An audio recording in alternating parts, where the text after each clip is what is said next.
Nick Brown here at Alexandra House with Hamilton Kangaroos chairman John Pepper. Pep, thanks for your time. No worries, Brownie. Good to talk to you again. Now, we've got some mixed topics to talk about. The first one is that the Hamilton Pride and Inclusion Day has been set as June 23rd, so that's exciting. Yes, that's correct, and that is exciting.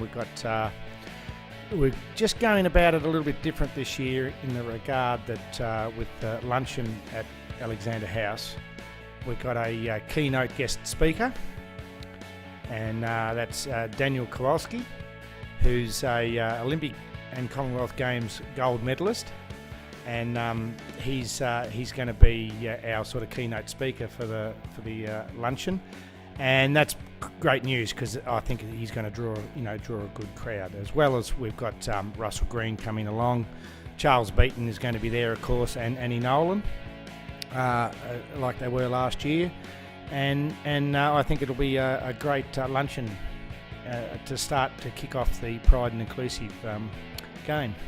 Yeah, definitely, and with the match, so obviously the Hampton League matches for the Kangaroos and South Warrnambool will be played as normal, but then the big match between Melbourne University and Darebin Falcons.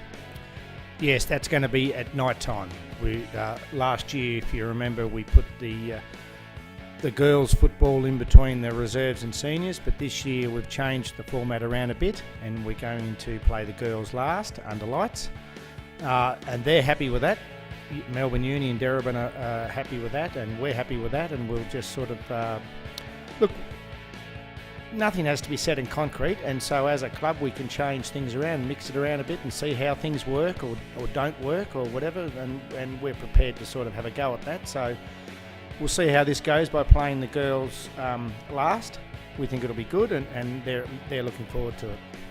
No, I think that's a good idea, because last year after the girls had played, the crowd thinned out a bit, so yeah, it's good to have that as the marquee match. Yes, there were some people that it was noticeable that the people came to watch the girls' footy and did leave. So by doing it this way, if anybody in the district clubs would like to watch, some girls' footy under lights, then they're most welcome to come in as well.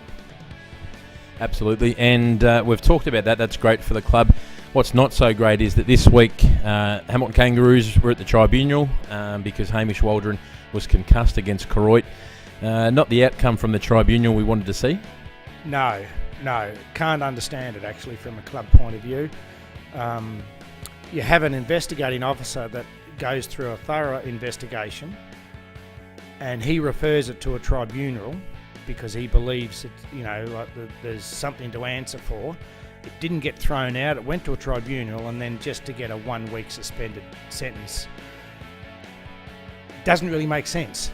And the more you sort of think about it, the more you mull it over, can't understand how they really could come to that conclusion. I can't understand why the player who pleaded guilty doesn't get at least 1 week. I don't know, Brownie. Yeah, no, it was an interesting one, to say the least. What did the club want to see happen? How many weeks did you think would be fair? Look, I would have thought that perhaps a couple of weeks with a couple more suspended sentence weeks for the rest of the season would have been sort of fair for an act like that. I mean, you look at Hamish Waldron, who's one of our experienced, older, stronger players, and he missed a couple of days' work. He's had a sore mark on, where it connected him on the side of his head was bruised and sore, couldn't be touched for a few days. He's missed a couple of games. He missed the rest of that game as well as the next one.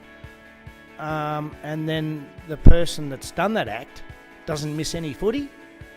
It doesn't make sense to me. So that was Will Couch from Koroit. And has he been in touch with the club, or has he been in touch with Hamish Waldron in regards to it, or to apologise at least? He did send Hamish Waldron a text after it happened the next day, or 48 hours later, I don't exactly know, but he did send him a message wishing him the best luck and apologising for his action and admitting what he'd done. So, sort of goes beyond belief as to why he just got 1 week suspended sentence. But anyway, I wasn't on the tribunal. Well, there you go. In a nutshell, Pep thinks the Pride and Inclusion Day is fantastic, and we probably can't say what you thought of the tribunal outcome, but that was John Pepper, Hamilton Kangaroos chairman, speaking with Nick Brown on Roo TV.